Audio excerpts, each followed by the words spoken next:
Hey guys, welcome. I'm going to walk you through how to handle this collar, how to turn it on and change the settings. So first things first, this is a rechargeable collar. It is up to half-mile radius. It is waterproof or water resistant. This right here I have had on my dogs and they've gone swimming and it's been fine. They've not short-circuited. You just have to make sure that this right here is good and pressed down in there, okay? I have not, this has gotten wet, but I have not submerged it for long periods of time. Would not recommend. Okay. You have your owner's manual here so that when you get your collar, you can go back and you can look through everything. Okay. Here you have your charger. This here, you can charge it twice.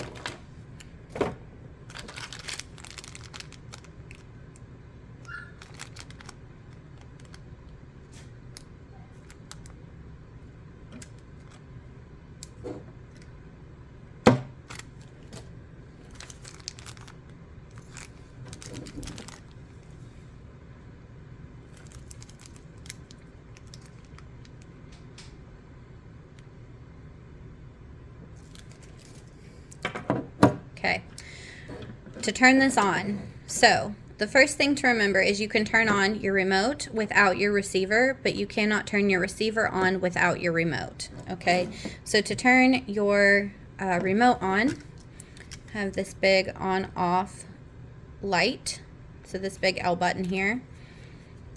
I'm going to press down and hold until it flashes. Boom, that's on. To turn on the receiver, you have these two matching red dots. You just push them together till it flashes green, and then wait a few seconds, and that's gonna flash green to let you know it's on. Okay, so here is your little screen dial to turn it up. As of right now, how it is set, you have your black S, which is your momentary. If you watch this light here, it's gonna flash once, even if I hold down. Okay, versus if I touch this red button here, okay, the red S, holding it down, it's gonna hold for about 12 seconds. And then as a safety feature, it will shut off. The reason being is if you have to hold this down for more than 12 seconds, your dog is probably not understanding or your level is not high enough. Okay? Then you have your T over here, which stands for, you could think of tickle. It's supposed to signify tone, but I don't use the tone, so it just vibrates. Okay? So, if you watch here, the M and C, I'm going to change that. So your M and C here, okay, you're going to hold that down until it beeps. Now you're at M. So as of right now, we cannot get a continuous stim. It's just stimming once. Okay, so that means that this black button here is the number you see on the screen. It's stimming at 5. Now here, this red S button now becomes a 5-point boost per factory system.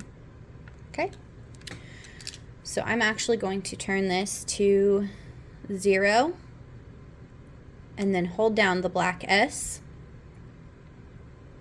until it flashes to a 1, and I'm going to turn that up to 20. And then I'm gonna tap. Now if you watch this, we're gonna pull that back down to 5, okay? So now your black S is still a 5, but now your red is a 25. So that's a 20-point boost, okay? Now going back to the M and C, I'm actually going to hold it down again. It's gonna flash. Now we're at just C, if you look there. And if you watch, it's going to continuously stem if I hold it down, or I can do a momentary. So the reason I keep it in the C is because I can mimic momentary and continuous, but I cannot mimic continuous and momentary. And I still have my 20-point boost. The vibration stays the same. Okay? Let's see here. If you see right here, your 1D is flashing. Okay? If you want to lock in the 5 so that you can't, your kids can't play with the dial or the dial, you're going to hold down till it flashes, and now your 1D is not flashing. And if you move your dial, the 5 does not go anywhere. Now, it's convenient if you have kids. However, I don't like to leave it locked for a multitude of reasons. One, when you go to unlock it by pressing down on the dial, letting it flash, we have now jumped to whatever number you landed on while it was locked. So you have to be careful about that. You also have to turn it back down to 5 here. Okay. I also like it because if my dog is running, and it's not an emergency, I can hold down the black button and turn the dial up slowly until I get a response. And then when I get a response, I can turn it back down to whatever number the dog was working on. Okay. So this right here does go all the way up to 100, which is considered high. So you're able to fine-tune what level your dog is working at a little better than most. This is one of the safest, most reliable collars on the market, in my opinion. Can't go wrong with it. Very user-friendly.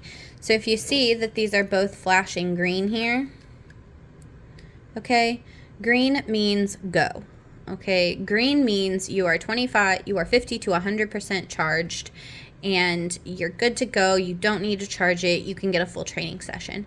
If it's orange, you can go ahead and do your training session, but just be aware that once you're done, it will need plugged in, it will need charged. That's your 25 to 50% range. If you get to it flashing red, like red right here, that's when you're going to want to just forego using the collar for a training session, and you're going to want to plug it in immediately. Think of that as just under a quarter tank of gas.